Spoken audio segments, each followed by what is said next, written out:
Un saludo de esta que te habla, ya sabes, Eva Guzmán de Radio Miramar, el equipo de Miramar Multimedia, que nos encanta descubrir sitios súper interesantes en nuestra comarca de la Axarquía. Hoy estamos en el Parque Arqueológico del Mediterráneo, en Rincón de la Victoria, muy cerquita de la Cueva del Tesoro, que la tengo por allí detrás. Igual no sabías que también tienen esta cueva por aquí, que se llama Cueva de la Victoria, que es la tercera de las cuevas que completan este patrimonio tan interesante que tienen aquí en Rincón de la Victoria. Y yo voy a hacerte un recorrido con uno de los arqueólogos expertos que lleva investigando la cueva desde el año 79, nada más y nada menos, así que es todo un lujo para mí. Y nada, si eres aventurero o aventurera, si te gusta descubrir rincones interesantes, vives en la Axarquía, estás de visita, lo que sea, pues yo te la recomiendo, porque es una cueva que tiene una mínima intervención, no tiene nada que ver con otras cuevas que has visto pues a lo largo de todo el patrimonio español, incluso del otro lado de la comarca de la Axarquía. Para empezar, la entrada pues es a través de esta escalera que tiene...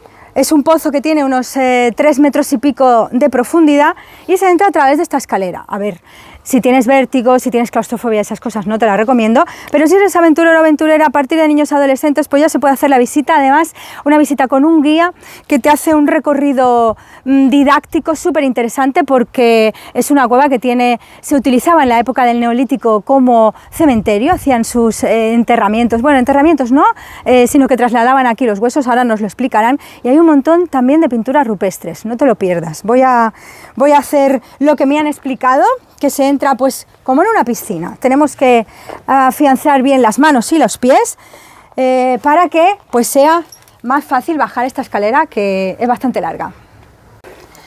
Bueno, pues acabamos de bajar esta escalera que estáis viendo.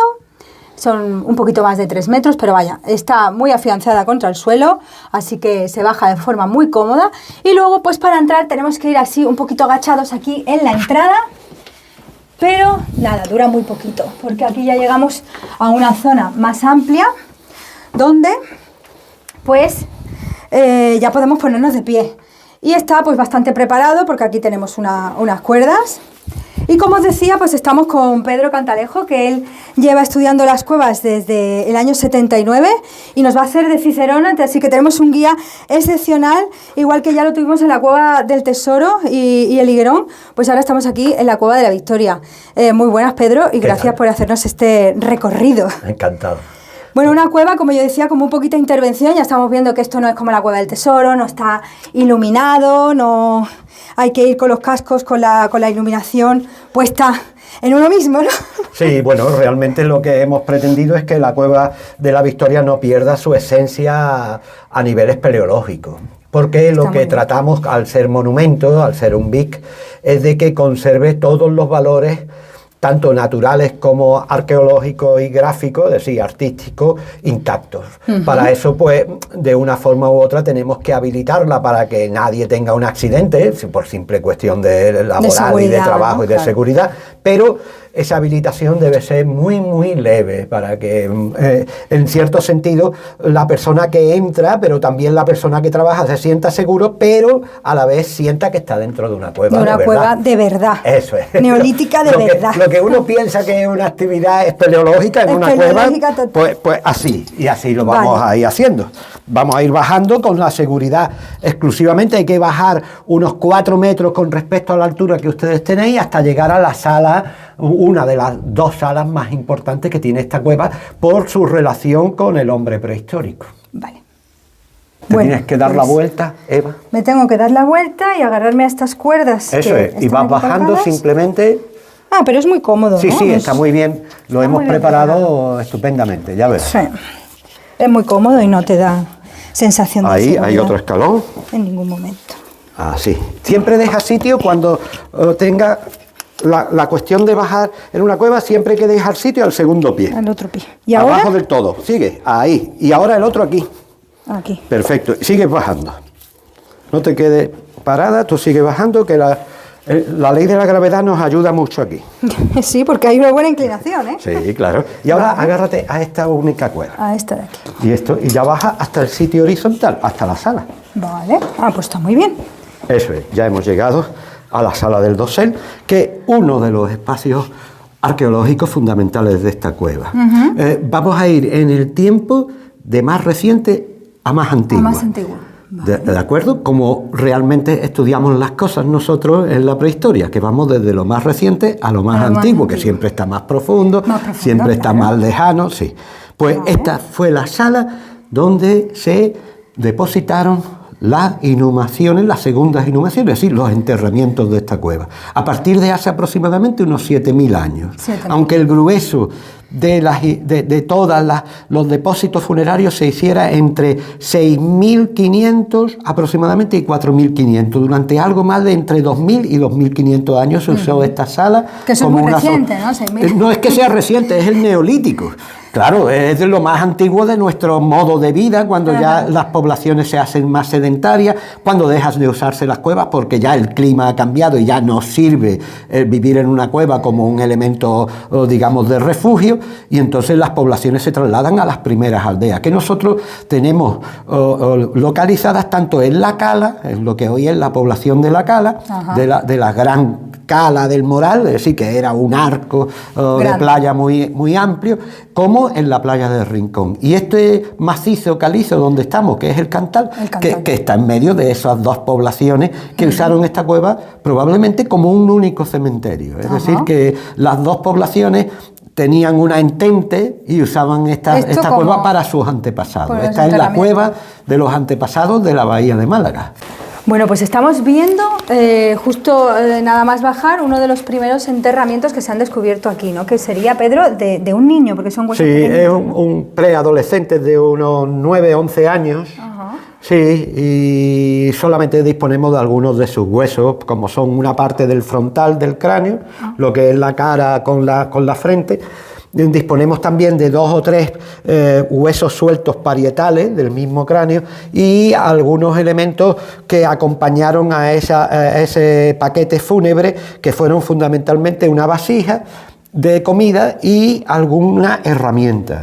Curioso. Sí, las creencias fundamentalmente en el neolítico. Este neolítico es pre-megalítico, es decir, se situaría justo antes de la época de los dólmenes en la provincia de Málaga. Y es muy interesante porque es un antecedente magnífico de lo que después fue el gran mundo de los campesinos malagueños, el primer gran mundo de los campesinos malagueños. Estos son etapas transitorias entre las personas que vivían en esta cueva y la usaban como refugio, que eran la gente del Paleolítico, sobre todo del Magdaleniense, que después vamos a ver las excavaciones, y del Epipaleolítico, que es el periodo de transición entre el cambio climático que provocó el abandono progresivo de las cavidades y el asentamiento exterior completo. En población. Sí, ese abandono lo tenemos pillado también en esta cueva. Es decir, que es siempre muy leve. Ya empezamos a perder cantidad, no calidad de información, pero sí cantidad, porque cada vez se vive menos en esta cueva, ¿no? Y después, una vez terminado todo eso y durante casi 2000 años no hay actividad demostrada dentro de esta cueva, sí parece que se abandona completamente, pero se recupera con una función nueva que no tiene nada que ver con el hábitat, ni el consumo de alimentos, nada, y tiene que ver con los enterramientos, es decir, con los rituales funerarios. Con los rituales funerarios. Bueno, otra de las cosas más importantes, características más importantes de esta Cueva de la Victoria son las pinturas prehistóricas, que a mí me impresiona porque como he estado en Altamira y allí en Altamira, por ejemplo, solo te dejan ver la reproducción, aquí en Rincón de la Victoria podemos ver de verdad las pinturas in situ y no reproducciones, sino de verdad en las paredes de la cueva, ¿no? Sí, claro, lo mismo que en el programa anterior vimos las pinturas de los ciervos y demás que eran del Paleolítico, pues ahora tenemos la oportunidad de ver una de las mejores concentraciones de todo el Mediterráneo de representaciones humanas del Neolítico. Son todos prácticamente representaciones humanas, pero están muy esquematizadas, de tal manera que quedan reducidas a una especie de símbolos repetitivos que los antiguos investigadores de principios del siglo XX le llamaban o ancoriforme, por forma de ancla, o en forma de golondrina, pero realmente son los brazos y los cuerpos y muchas veces las piernas de las representaciones humanas. A ver, realmente solamente en esta pared de la que estamos viendo, que presidía en su momento todos los enterramientos, es decir, que el leitmotiv de poner arte en esta cueva está vinculado con la muerte. Y eso es muy importante para entender por qué están aquí estas pinturas. Y es muy importante al final como colofón de una práctica funeraria que incluía un espacio, llámese un espacio sagrado o un espacio, altar, ¿no? Sí, un espacio totalmente, que es la sala, que es un recinto rectangular, mide 30 metros de largo aproximadamente, por solamente 4,5 metros de ancho. Es una sala rectangular donde se fueron depositados todos los enterramientos durante 2500 años, y en su alrededor están representados los vivos. Es decir, que todo coincide miles de años después en una práctica funeraria que se repite, por ejemplo, en el mismo Mediterráneo, en Egipto, donde las entradas a los pozos y a las tumbas, como por ejemplo la de Tutankamón, se hace por un pozo, unas escalinatas en rampa que hemos bajado aquí, se llega al espacio fúnebre donde están los muertos en la zona baja y todas las representaciones gráficas de los vivos alrededor. Solo que esto tiene 3000 años antes. Madre mía. Claro, esto es 3000 años antes que la cultura histórica de los Egipto, Mesopotamia, y también las culturas históricas de todos los pueblos mediterráneos. Y las pinturas, para que la gente lo vea, son esos símbolos, que es como una I latina en mayúscula, exactamente, ¿no? La voy a señalar para que podamos ir viéndola poco a poco y así podemos captarla. Ahí hay un primer grupo, que son dos figuras. Una que es un gran antropomorfo, que es como nosotros llamamos a estas figuras que representan humanos, con los brazos extendidos, el cuerpo y las dos piernas. Y aquí probablemente, aunque se ha señalado que no es un antropomorfo, sino que puede ser un hacha, es decir, una herramienta, o un hacha o una azada. Aquí hay otro antropomorfo que tiene un arco y una flecha. Los brazos son estos que unen los dos elementos. Y aquí el cuerpo con las piernas. Como arqueadas. Sí, arqueadas. Y después están los clásicos representaciones en tipo golondrina, que es como este arco y este cuerpo. Es como una flecha golondrina. Sí, entonces si esto nos vamos yendo hacia la izquierda, pues los vamos viendo repetidos aquí, por ejemplo, que está repetido perfectamente, ahí está repetido perfectamente, aquí está repetido, y aquí enfrente, si nos seguimos viniendo hacia la izquierda, pues lo tenemos, por ejemplo, aquí. Aquí, en esta pared, hay más de 65 reproducciones de arte esquemático neolítico. Aquí vuelve a haber, en esta zona, vuelve a haber tipo golondrina. Aquí hay una figura completa, aquí hay otra.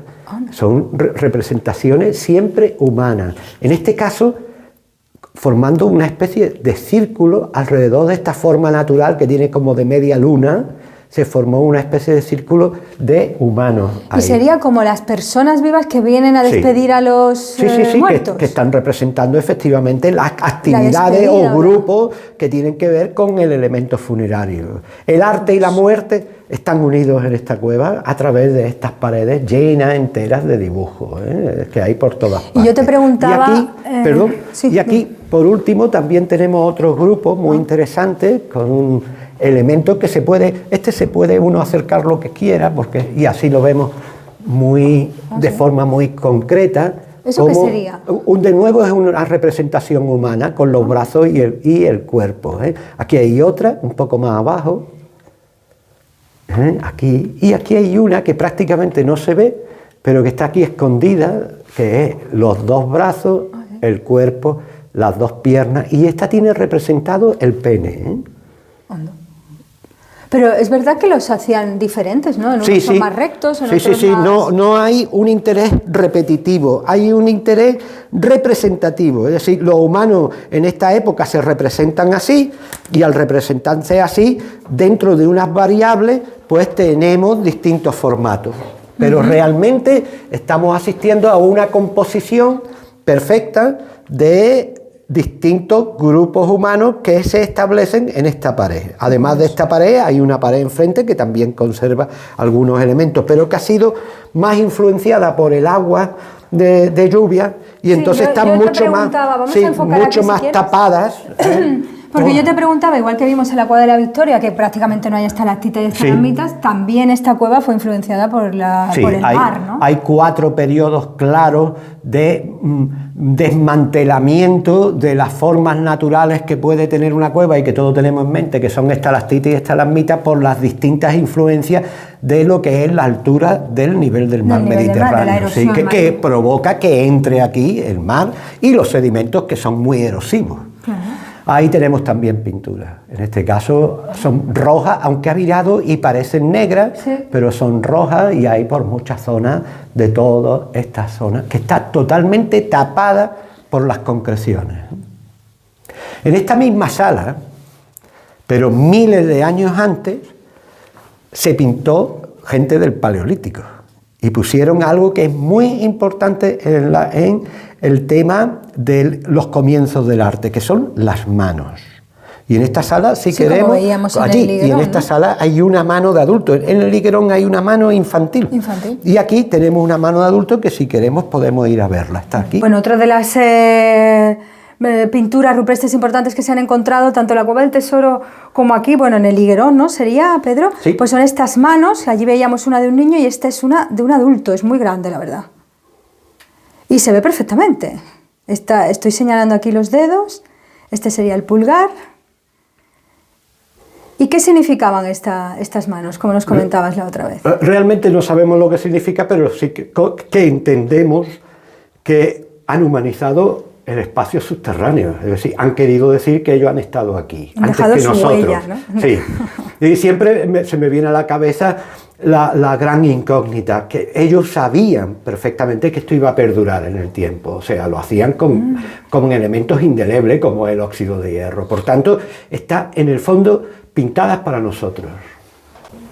Bueno, dentro de la Cueva de la Victoria se puede entrar en grupos reducidos y hacen pues con un guía, como estáis viendo, ahora mismo hay aquí una pequeña visita, pues es una ruta didáctica que dura unas 2 horas y que se puede hacer pues con niños a partir de 10, 11 años, niños preadolescentes ya pueden entrar y se aprende un montón, así que yo os la recomiendo. Bueno, y continuando un poquito hacia abajo de la sala donde estábamos, esto se conoce como la sala de la cortina, ¿no? Sí, por esta concreción tan maravillosa que viene desde el techo y que baja prácticamente hasta el suelo. Qué bonito cómo brilla eso. Sí, donde hay los brillos del carbonato cálcico se aparecen por muchas zonas, ¿no? Las pequeñas estrellitas que se ven en la parte superior.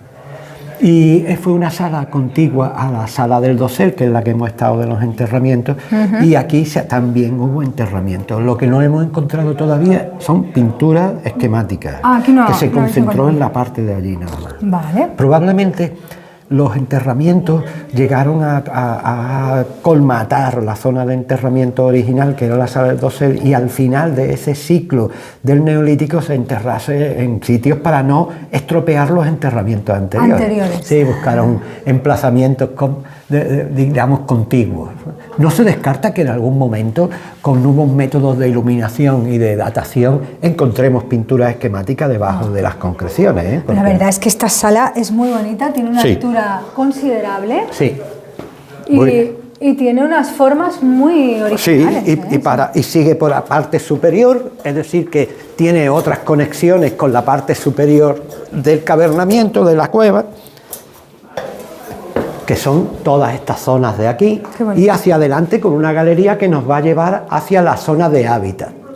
Estamos todavía en la misma cueva, pero es verdad que para conectar un lado con el otro pozo de más allá, pues hay un pasillo súper estrecho donde hay que pasar prácticamente pues muy agachado. Si eres muy alto, pues sí puedes tener problemas para agacharte mucho por aquí.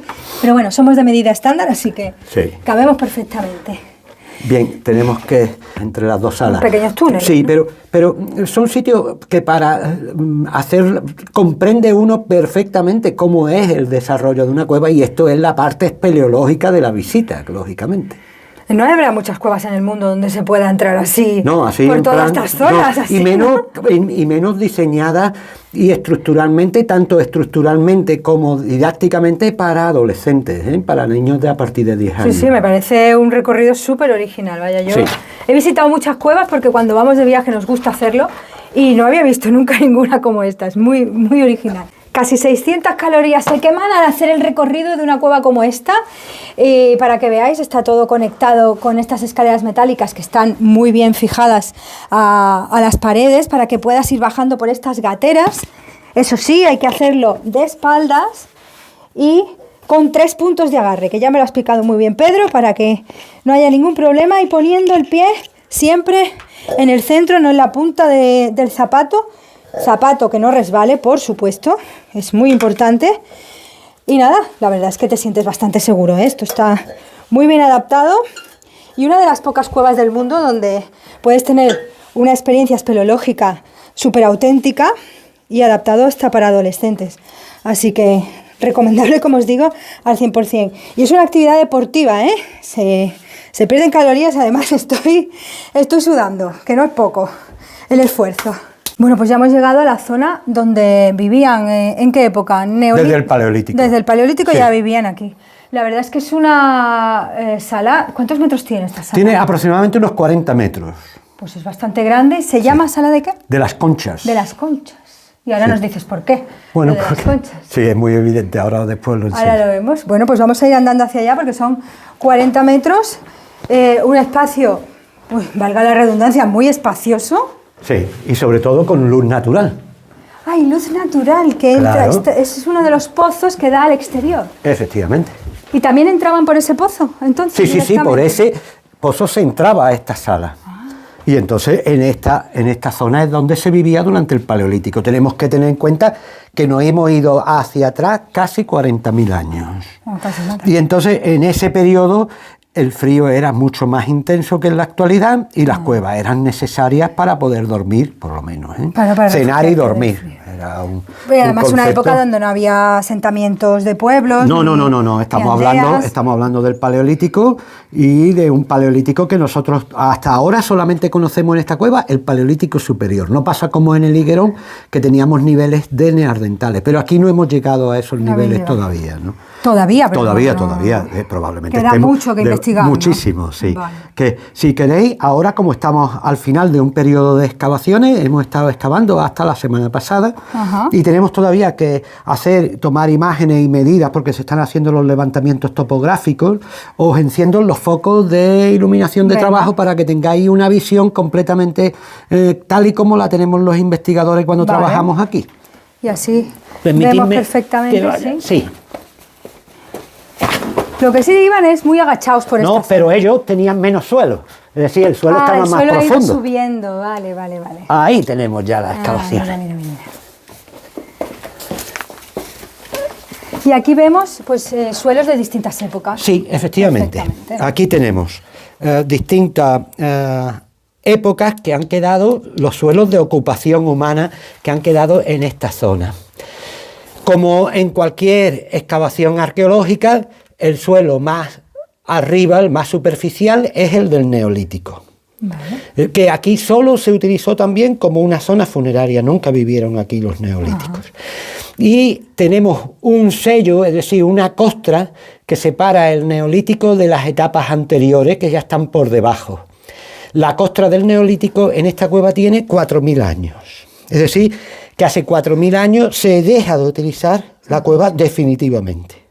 Y lo que pisamos, el suelo que pisamos normalmente en esta cueva tiene esa edad, 4.000 años. Los últimos sedimentos que llegan a tapar la cueva y a formarse el último suelo. Bueno, pues llegan a través de las corrientes marinas. No, y eso llega siempre por las bocas cuando llueve. Por las bocas cuando llueve. Exactamente, entran sedimentos.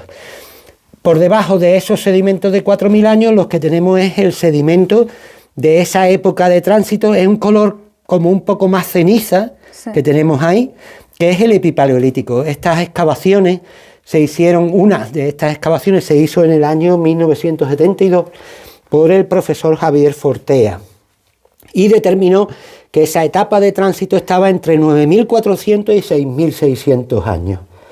Después lo que ocurre es que hay un periodo de abandono de la cueva y lo único que se utiliza es como un depósito funerario. Pero antes de todo eso hay un periodo de la última época del Paleolítico Superior que tenemos muy bien registrada en este suelo. Es decir, que este suelo que hay ahí tiene 15.500 años. Es el suelo de los 14.500, 1000 años antes se pintó Altamira.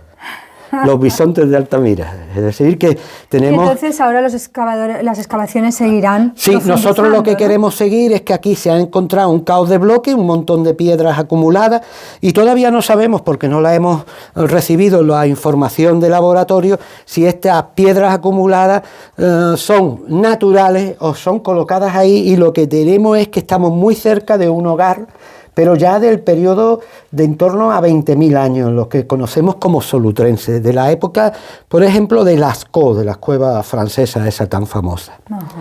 Y por debajo, pues vamos a tener los periodos más antiguos. Queremos intentar ver si el año 2024 continuamos esta zona de excavaciones.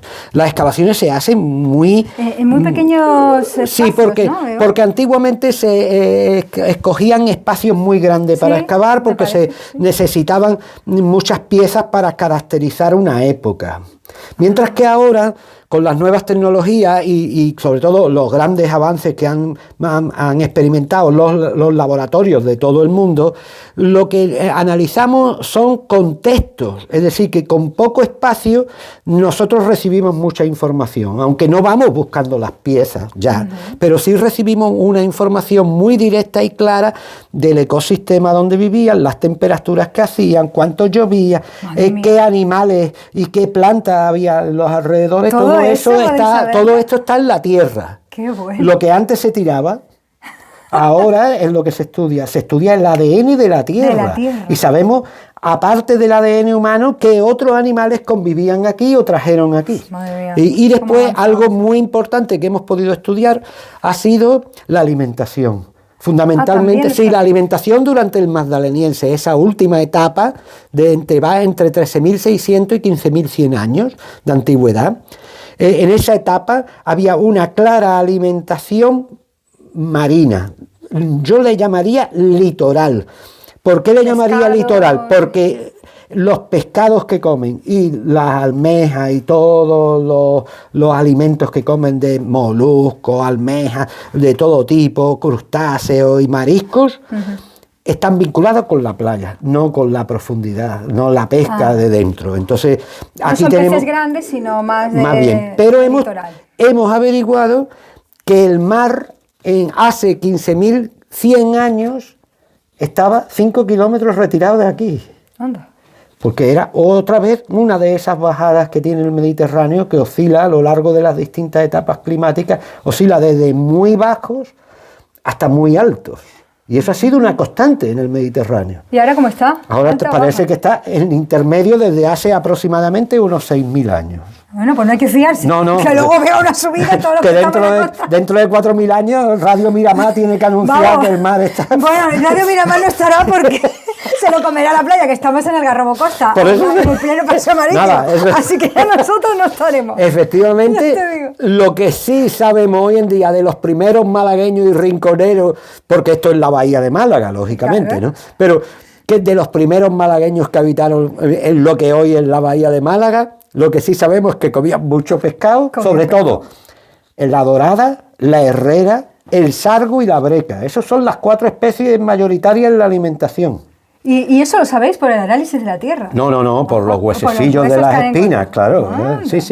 Porque es muy específico ya. Y después tenemos una enorme información a través de los moluscos, es decir, las conchas. Porque las conchas es que aparecen muchísimo. Es decir, lo del chupaitira malagueño parece que es una historia que se remonta a 15.000 años. Entonces, la cocina, la eso. Sí. Entonces, ese espacio que tenemos aquí tan pequeño, tan recóndito, es una fuente de información prehistórica paleolítica extraordinaria. Y a la altura, que era lo que hemos tratado nuestro equipo de hacer, que esta cueva no se quede en tercera división, sino que inicie en este siglo XXI una recuperación de su valor patrimonial universal a través de la investigación. Yo diferenciaría tres tipos de hallazgos distintos. Serían los hallazgos prehistóricos que están relacionados con las herramientas, que casi siempre son en sílex, en piedra, en roca de sílex tallada. Estas son paleolíticas todas, incluyendo las puntas de flecha y los raspadores, y las que están realizadas en hueso, como los arpones, ¿eh? Ahí tenéis, voy a intentar. ¿Con eso pescaban? Con esto pescaban los pescados grandes, las grandes doradas y demás. Se han documentado doradas de hasta 50 centímetros de longitud. O sea que son animales muy potentes, sí. ¿Por qué se llama la Sala de las Conchas? Es por lo que os he comentado antes, por el hecho de que aparece muchísimo material de este tipo, que son alimentos. El único animal que está aquí también representado, de esto tenemos bolsas enteras de ahí, el único animal que está representado como alimento complementario terrestre a estas poblaciones del Magdaleniense es el conejo. El conejo. Que era como el pollo del Paleolítico, o sea, un consumo... había muchísimos. Sí, había muchísimos. Lo demás son todos, la famosa almeja blanca de Málaga y todo lo natural de esta zona.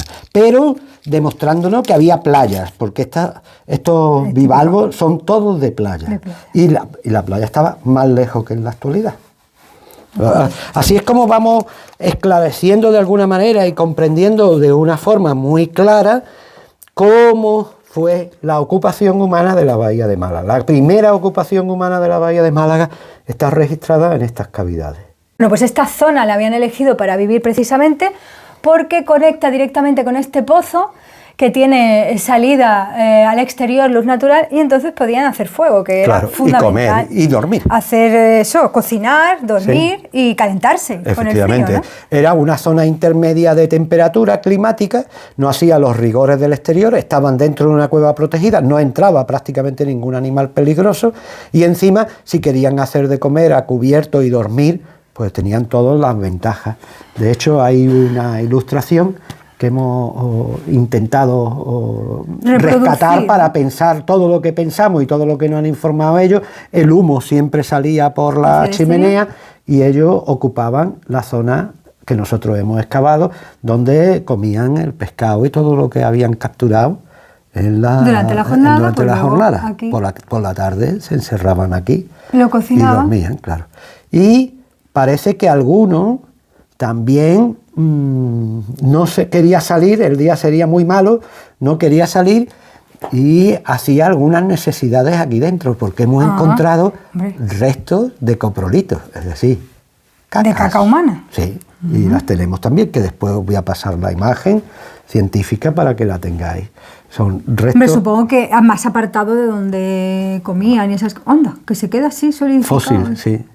Fosilizados. Sí. Nosotros le llamamos coprolito, que es la palabra científica. Que queda muy fino, pero en realidad es excremento humano, ¿no? Exacto, son excrementos, sí. Curioso. Todo esto es una fuente de información bestial. Por ejemplo, de los coprolitos, antes solamente podíamos caracterizar si era humano o era de algún animal, y en la actualidad nos sirve para comprender muy bien qué comían. Claro, porque lo hacen como rodajitas de salchichón y los laboratorios te caracterizan todos los componentes que tienen. Pues es muy interesante, ¿no? Es una buena forma de comprender un poco mejor todas las ocupaciones, insisto, que se llevaron en estas cuevas a lo largo de, en este caso, de esta zona de excavaciones, pues más de 15.000 años. En esta parte vamos a terminar nuestro recorrido porque ahora sería volver de forma inversa para salir por el otro pozo, pero bueno, sí os queríamos comentar que esta escalera que veis aquí es la que utilizan los científicos cuando están en excavaciones, que precisamente la semana pasada Pedro y su equipo terminaron una excavación en esta zona de la etapa, ¿de qué etapa me has dicho? Del Paleolítico Superior. Paleolítico Superior, que ahora mismo se ha mandado toda la información a los distintos estamentos, institutos para que lo analicen y de ahí bueno, pues se sacará muchísima información y será muy interesante, pero para eso hay que esperar pues entre 6 meses y un año, ya depende de lo que tarde cada laboratorio. Y también una cosa muy curiosa, porque como tenemos la suerte de que Pedro lleva aquí desde el año 79, Pues que sepáis que esta escalera no estaba, ¿no, Pedro? Nada. Esto no era tan fácil entrar aquí para conocer la cueva y entrabais muy valientes vosotros por aquella parte de la roca, pues haciendo un poco de Tarzán, ¿no? Sí. Lo primero es que era un gran agujero en el parque, en la montaña, no existía esa estructura protectora.